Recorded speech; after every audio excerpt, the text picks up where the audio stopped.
You can see Montiel's no baby, Barry, at 31 years of age, but he is smacking his prime, it seems. Everything really, in terms of the statistical breakdown between the two fighters, looks to be just about even. Yeah, it's going to be up to Concepcion. Certainly is going to bring the fight to Montiel. We use the term boxer-puncher. That describes Montiel.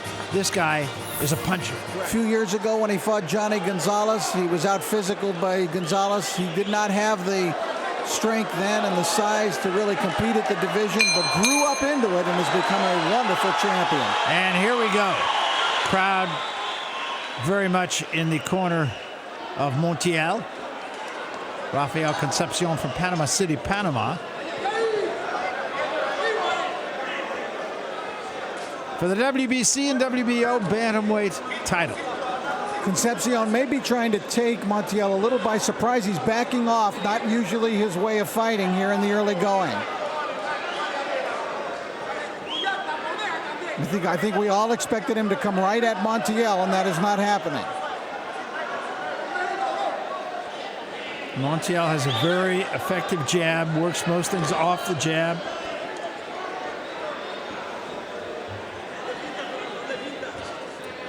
Concepcion has not thrown a punch yet. I'm shocked. A minute into the first round. There's the first one. And a wild left hand.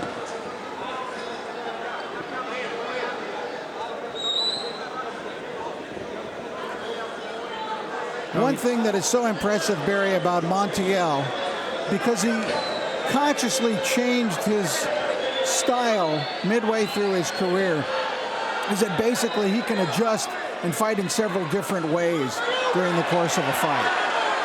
Yeah, and we said right at the beginning he's not going to have to look for Concepcion, but here in the first round he is.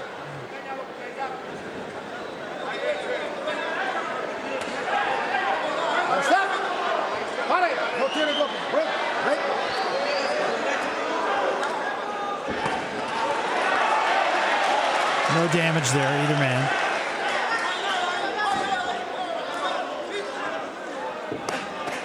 Got a left hand from Montiel. Montiel has a lot of his family in his corner, led by his father, Manuel, who's a terrific trainer. They run a gym that's really pretty famous in Mexico. I mean, with the kind of fighters that go through there and train there, it's just like Nacho Berestein's gym or the wild card of Freddie Roach in Hollywood. Yeah, it is. 12 of boys in the Montiel family are fighters, including his father, was a professional fighter in the 60s and 70s.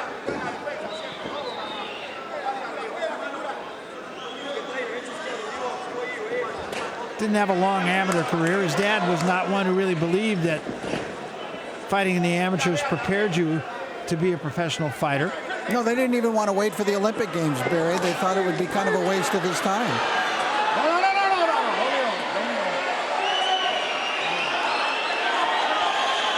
I think Concepcion has just been spending this first round trying to take Montiel a little by surprise by using a style that we haven't seen from him before, which basically been backing off, hardly throwing any punches.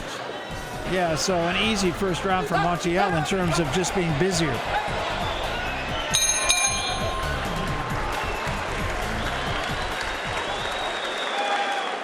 Round two, Barry Tompkins, Rich Murata telling you about it. From Tuxtla Gutierrez, Chiapas, Mexico, and a left hand drops Concepcion. And there you see the power that he did not always exhibit early in his career when he was more dependent on strictly boxing. Let's see if he looks to finish. Was a flash knockdown. I don't know how hurt Concepcion is. He seems to have his legs. He's a little nervous, though. He's very wary. Montiel not being careless.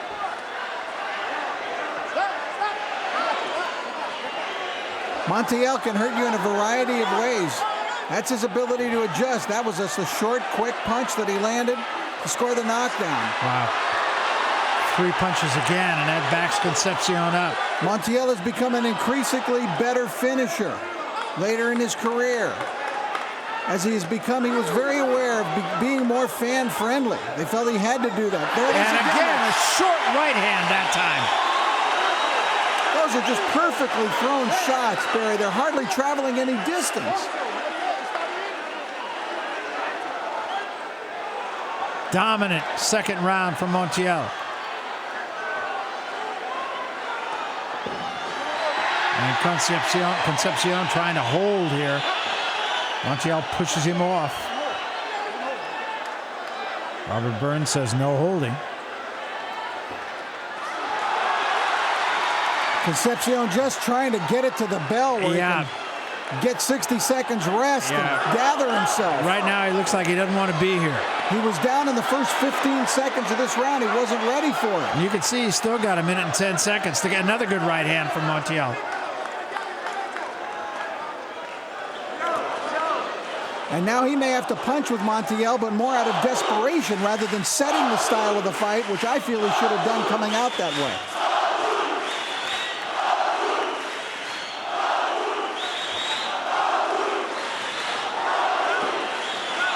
This, of course, a championship fight, so there is not a 3 knockdown rule. And not only is it a championship fight, but remember, this is a unified title of 2 sanctioning organizations because of his fight with Hasegawa. Yeah, Japan does not recognize the WBO. But when Montiel won the fight, he got both belts. Montiel is looking for the finisher. And Concepcion, I don't think that was a push.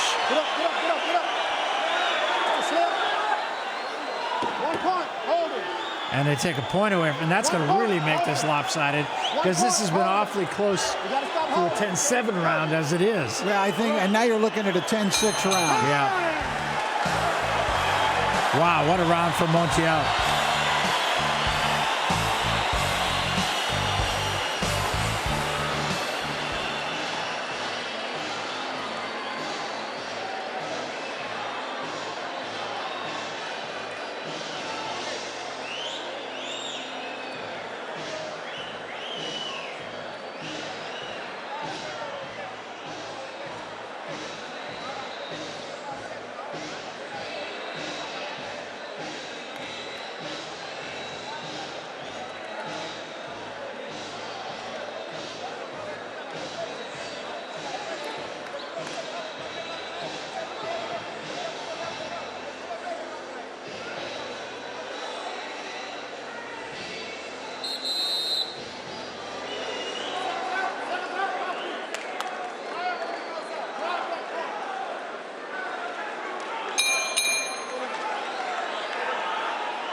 We come to round 3, and Concepcion is simply going to have to find something that was absolutely absent in the second round.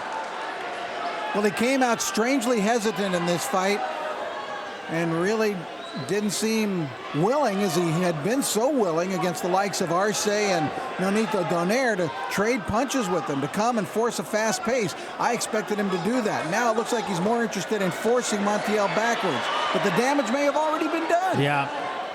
Montiel got there with a double left hand. 4 punches to the body, all scored. And a good left hook. Montiel is so sharp. Barry, there are just nights. You remember the fight we did a few years ago when, on the pay-per-view show that you and I did when he fought Ivan Choco Hernandez, his fight against Diego Silva, his fight against Martin Castillo. Sometimes he looks beautiful, as he did there with that right. A lead right hand and another one, and that's it. I mean, that was absolutely a thing of beauty. Wow. Fernando Montiel, in far more impressive fashion than either Jorge Arce or Nonito Donaire, dispatches Rafael Concepcion with total ease. He was so sharp. And you talked about his ability to finish, and you got a good example of right there. It was a sharp right hand, and he came right back with the right hand. Fight over.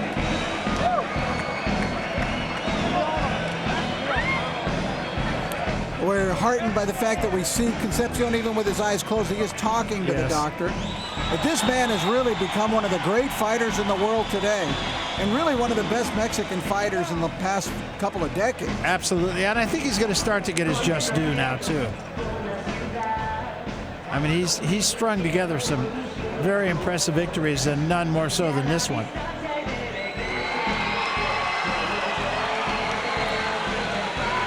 And they are they're starting to get Concepcion up now, and that's good news.